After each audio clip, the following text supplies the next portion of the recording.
سيارة المستقبل اليوم تويوتا هايبرد CHR.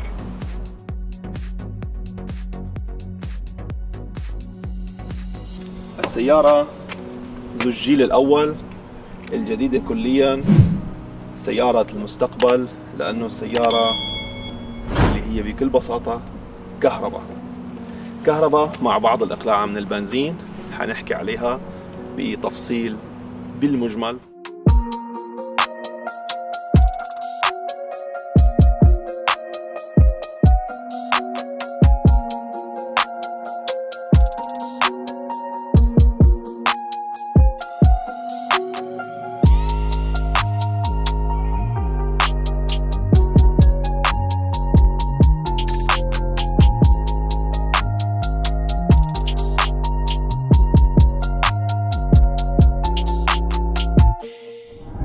تويوتا هايبرد CHR، قلت لكم هي السيارة جاية من المستقبل، وأنا بعني كلامي. السيارة مميزة وغريبة بشكل رهيب. سيارة من جوا بتصميمها، الخطوط الخارجية اللي عليها، طريقة تصميم المقدمة، طريقة تصميم الخلف، يعني بتحس بالفعل سيارة جاية من المستقبل. الكهرباء مع البنزين موجودين سوية في سيارة واحدة. اليوم التوجه كجميع الشركات باتجاه التوفير، باتجاه سيارات صديقة البيئة.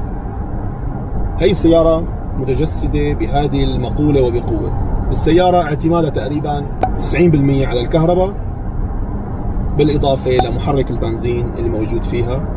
هذا الشيء بيعطي قوة أداء، بيعطي توفير للوقود، وبنفس الوقت صديق للبيئة، ما في انبعاثات كربونية أو انبعاثات أخرى. سيارتنا اليوم أنيقة، تصميمها حلو كتير وغريب، مع انه البعض بيشوف تصميمها غريب، بس ولكن جميل جدا.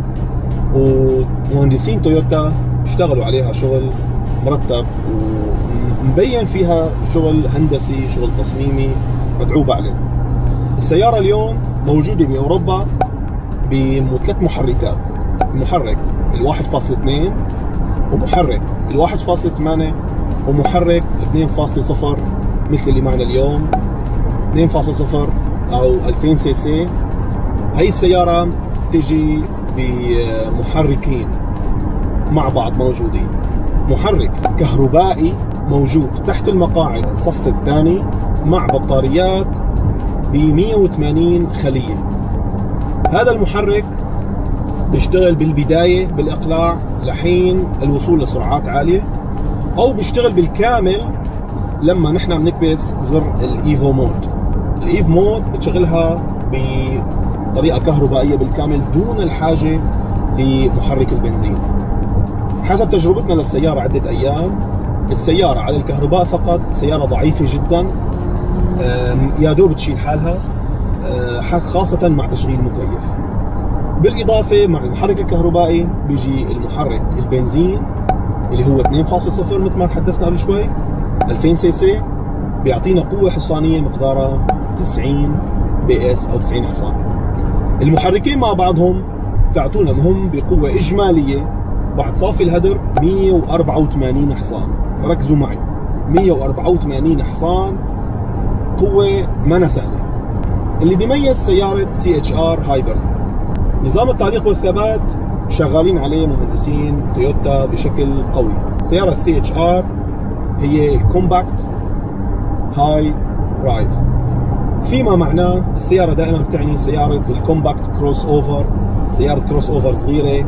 سيارة CHR فيها من الأمام نحن بنشوف الجلد وبعض المواد الثانية مستخدمة مع بعض، عاطي شوية لاكشوري، ولكن يعني بتحسها انه مش غالية الثمن، مواد عادية. موجودة شوي بالأبواب البلاستيك الطري، موجود حتى بالكونسول الوسطي. يوجد شاشتين، شاشة 8 إنش الرئيسية فيها جميع الأنظمة من أندرويد، أبل بلاي، النافيجيشن، الأوديو، صفحة المنيو، الهوم، فيها كمان تربط الفون عشان موضوع الشيرينج. بالإضافة لشاشة صغيرة، شاشة معلومات 4.2 إنش فيها تحكم كامل عن طريق ستيرنج، عن طريق عجلة القيادة، فينا نتحكم فيها، تعطيك معلومات الشحن، معلومات السرعة، معلومات الطريق. موجود طبعا نظام الجو بايلوت اللي هو بيكشف لك الطريق، سرعات الطريق. العدادين حنشوف فيهم اختلاف ما شفناه بباقي السيارات، اللي هو الار بي ام مش موجود ار بي ام، موجود جزء بيقول لك انه السياره شغاله، بعدين الجزء الثاني اللي هو الايكو بيقول لك السياره شغاله على الكهرباء، فهي شغاله على الكهرباء بالكامل. لما بنطلع للجزء الثالث اللي هو الباور، اذا شغاله هون السياره على البنزين. ليش في عنا وضعيتين، واحده ايكو واحده باور؟ لانه السياره اصلا فيها مود بين ايكو، تقدر تشغلها ايكو دائما على الكهرباء اذا انت حابب هالموضوع. هذا طبعا بالمدن، بالشوارع الصغيره، حتى بالزحمه بتفيدها كثير بهذا الموضوع. توفير على هدوء، السياره ماشيه على سرعات قليله، وحتى عند تثبيت السرعه كمان بتلاقيها دائما ماشيه على الايكو. في عندنا مود النورمال اللي هو السياره اوتوماتيكيا عن طريق الكمبيوتر اللي فيها، هي اللي بتحدد لك نمشي بالايكو ولا بالباور او نعمل كومبينيشن بيناتهم. وفي المود الثالث اللي هو سبورت، اللي هو يمشي لك السياره بطاقات قويه، وبالفعل بنلاحظ فيها عزم اضافي، بنلاحظ فيها نشاط فظيع بالسياره لما بنحطها على مود السبورت. وبصير الاعتماد الكلي على محرك البنزين اللي ب 96 حصان تقريبا. سياره السي اتش ار بتجي على اوروبا ب10 الوان مدمجه، بيجي لون البادي غير لون السقف، و11 لون ثابت كامل. سياره السي اتش ار ببلش سعرها من 26,000 يورو شامل ضرائب، وصولا لل 34,000 يورو. الفئه الموجوده معنا اليوم سي اتش ار بتجي بجنوط سوداء رياضيه، طبعا كروم، مقاسها 18 انش. اعطيتها منظر رياضي جميل مثل ما شفتوا بالخارج، وعطيتها قوه بالاداء وبالسواقه. خلونا ما ننسى نجرب مع بعض السياره من الخلف بمقاعد الصف الخلفي ونشوف رياحته بالنسبه لنا. خلونا نرجع لورا. مقاعد الصف الخلفي، بصراحة بالنسبة لمقاعد الصف الخلفي رياحية الأقدام جيدة بالمقارنة مع إنه الكراسي مرجعة لورا، بس ولكن بالنسبة للسقف بالنسبة لي كشخص طويل سيئة جدا، ما في أي رياحية للرأس. بالإضافة هبوط السقف من الخلف بيخليني ما أقدر أطلع بسهولة، لازم أوطي راسي وأطلع، فهذه الشغلة كتير سيئة فيها. بالإضافة ما موجود كونسول وسطي أبدا، لا حامل أكواب ولا شيء. حاملات الأكواب حطوها بالأبواب على الجوانب. والعيب الثالث اللي فيها أكتر اللي هو ما في للأسف حاملة ملابس أو ماسكة يد، وهذا الشيء بصراحة كان سيء جدا للمقاعد الصف الخلفي. أما بالنسبة للفرش بشكل عام، فرش مريح، المقاعد محيطة بالشخص الجالس، في كومبينيشن بين بعض الجلود والقماش. اللي بنلاقيه طاغي على السيارة بشكل كبير هو الدايموند. الدايموند موجود بتحشيرة الأبواب، بنلاقيه بتحشيرة المقاعد، بنلاقيه حتى بالسقف. الدايموند موجود في كل مكان. أما بالنسبة للمقاعد مريحة جيدة، الجلوس بالوسط أكيد سيء صغير جدا، العيوب اللي حكيناها.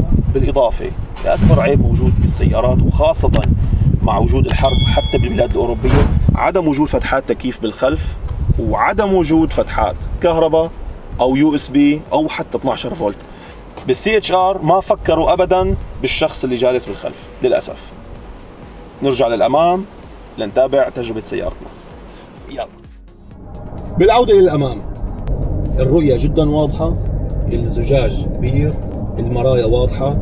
بنعاني شوي بس من الزجاج الخلفي بحكم انه صغير والسيارة مكبوسة شوي من ورا، ففي شوية صعوبة بالرؤية، ولكن الجلوس بالأمام مريح جدا. المقاعد جميلة جدا ومريحة، الخامات متعوب عليها، خامات قماشية ولكن معمول لها كومبينيشن مع شوية جلد. اللي بيجلس بالمقعد الأمامي أو بالخلفي بيلاحظ بشكل عام الدايموند موجودة بكل مكان، موجودة بالسقف، وهذه قليل ما تشوفها بالسيارات. موجودة بالكراسي، موجودة حتى بالأزرار، موجودة بكل مكان. من الشغلات للأسف العيوب اللي في هي السيارة هي سعة التخزين فيها. سعة التخزين فيها متواضعة جدا. سعة تخزين الباكاج الخلفي تتراوح من 356 لتر، ومع تسكير مقاعد الصف الثاني بتصل لل 900 لتر ماكسيموم.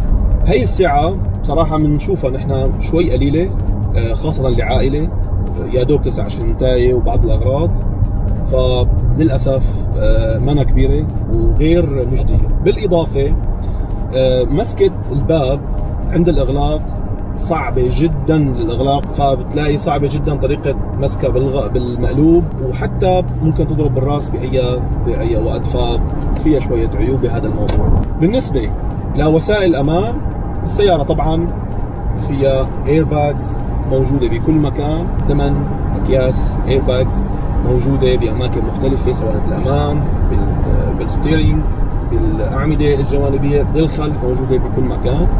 هذا الموضوع ما في نقاش.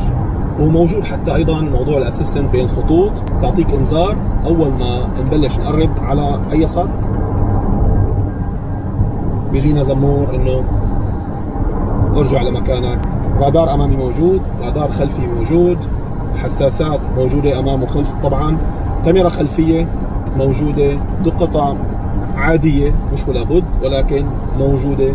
شركة تويوتا بدأت بالعمل على هذه السيارة CHR بسنة 2013 وأطلقتها بسنة 2016 في جنيف، وبدأت بصناعتها بمصنعين، الأول باليابان والثاني في تركيا. من 2016 ل 2020 كان ما زال هذا هو الجيل الأول تبعها، حقق مبيعات هائلة، وهذه السنة نزل حتى بالمدن العربية وبالخليج العربي بالذات.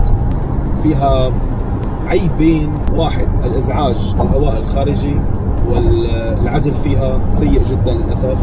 رقم اثنين، المحرك الكهربائي مع البنزين دائما صوتهم عالي ومسموع بوضوح المقصورة من الداخل. طبعا عم نحكي عن السرعات العالية، أما السرعات المنخفضة داخل المدينة ولا بنسمع صوت المحرك.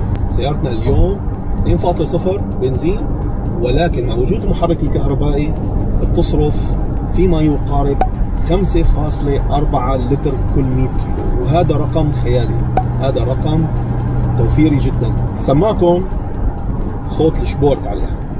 اول شيء بنروح بنغير المود اللي بنلاقيه بالسيتنج، درايف مود، بنحطه على سبورت، صارت سيارتنا سبورت.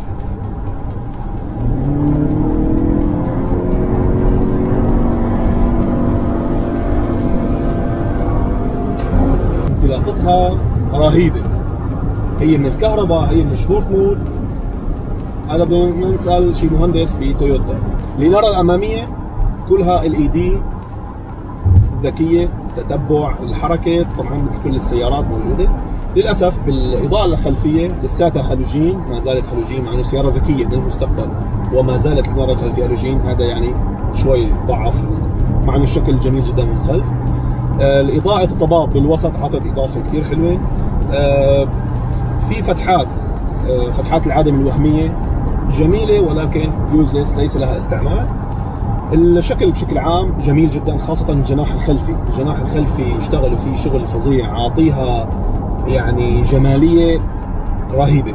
الشكل أنا بالنسبة لي برأيي ما عليه كلام، شكلها جميل جدا من الخارج، وخاصة السيارة اللي معنا اليوم اللي لونها أسود. طبعا من برا حبت تويوتا تفاجئنا بالشعار وتعطيه اللمحة الزرقاء، بس ولكن من تجربة شخصية أنا للأسف اليوم صار معي مشكلة فيها. السيارة وقفت لمدة ساعتين، لا الستارت انجن يشتغل ولا أي شيء فيها يشتغل، الكهرباء توتال سكرت، ما فيها أي شيء يشتغل فيها، واضطرينا نجيب شركة التأمين لحتى تمشينا. يعني المشكلة كانت فيما يلي: كان بدها كهرباء، وهي سيارة كهرباء وما فيها كهرباء، هي مشكلة، لأنه السيارة هي ما بتنشحن. هي السيارة الموتور الكهرباء بالخلايا ال 180 وحدة الموجودين خلف المقعد الصف الثاني تنشحن اوتوماتيكيا لما السيارة بتمشي. اما لما السيارة تفضى وما بقدر اشحنها فهي مشكلة. بصراحة هذا الموضوع يعني صدمني فيها، يعني مش متوقع من سيارة بالمستقبل تعمل هيك. السيارة بالنسبة لي أنا بقيمها بعطيها 6 من 10. ليش 6 من 10؟ ايجابيا اللي فيها انه سياره بتوفر، للامانه سياره موفره جدا، سياره اقلاعتها حلوه، عزمها حلو. السائق اللي بيجلس بالداخل راكب سياره من المستقبل، ما في اي شيء هون بدل انه هي سياره مستقبليه، ما في شيء ممتع.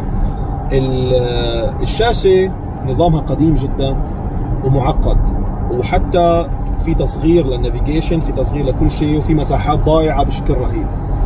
الكونسول الوسطي ما في شيء حركات، يعني في مساحات ضايعه كمان، في بس فتحتين للاكواب بطريقه متباعده، في فتحه بالداخل ما بتسع شيء. هون تحت يد السائق كمان مساحه بسيطه جدا، في فتحه USB واحده. يعني انا احب انه يوصل صوتي لتويوتا، فتحه USB واحده بال 2020 حرام. بالخلف ولا فتحه USB موجوده، وفتحه 12 فولت يلي ولع عليها الدهر، واظن السيارات الحديثه كلها ما عاد حطتها ابدا موجوده هون للاسف بسياره المستقبل اللي هي تويوتا هايبر CHR. في مكيف، في شاشه، يعطيكم العافيه، ما في اي شيء ثاني. بالخلف المساحات قليله، مساحه الابواب والشبابيك صغيره جدا. فتحه الابواب اوكي في عالم حبتها، ولكن اشوفها انا ديزاين حلو جميل. سياره بشكل عام جيده مقبوله، سعرها حلو، 6 من 10 جيدة. أصدقائي هذا كان رأيي بالسيارة، أنتم شو رأيكم بالسيارة؟ شاركونا تحت بالكومنت، ولا تنسوا تتابعونا على جميع وسائل التواصل الاجتماعي من فيسبوك، انستغرام، تويتر، وحتى مع اليوتيوب. لا تنسوا باللايك والشير والسبسكرايب. خلوكم معنا، فقراتنا لسه ما انتهت، وتفاصيل حلقتنا اليوم كلها الحلقات الثانية بتلاقوها موجودة على موقعنا columbus.com. خلوكم معنا، حلقتنا لسه مكملة. سلام.